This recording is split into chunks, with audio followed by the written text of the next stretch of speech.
Le manque de dextérité manuelle après l'AVC, c'est un problème très fréquent qu'on voit chez les patients. Et d'ailleurs, on a souvent des plaintes comme par exemple, je sens ma main lente, ma main n'est plus comme avant, je fais des gestes peu précis ou des gestes grossiers et j'arrive plus à faire confiance en ma main comme avant. Et le problème de la rééducation standard, c'est qu'il s'agit souvent des techniques lentes, répétitives et globales qui nécessitent beaucoup de temps pour donner un vrai résultat palpable, ce qui fait que malheureusement les patients perdent rapidement leur motivation pour continuer leur propre rééducation.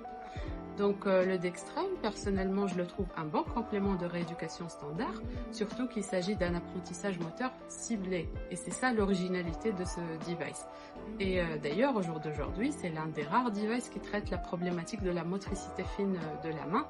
Et on le voit très bien dans les exercices qui ciblent des paramètres clés d'un geste manuel réussi. Je donne un exemple, par exemple, le travail de la dissociation ou la synchronisation des doigts pour une meilleure précision gestuelle, ou le réapprentissage de l'équilibre de cette balance agoniste-antagoniste pour mieux doser la force exercée pendant un geste manuel.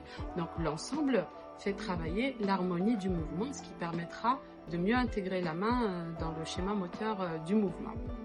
Donc l'avantage aussi, c'est qu'on peut créer des séances de rééducation sur mesure, personnalisées en fonction du profil et du déficit de chaque patient. Et après, comme toute autre rééducation, pour avoir un vrai résultat palpable, il faut que le travail soit intense, régulier et surtout adapté. Donc oui, je recommande le Dextrain.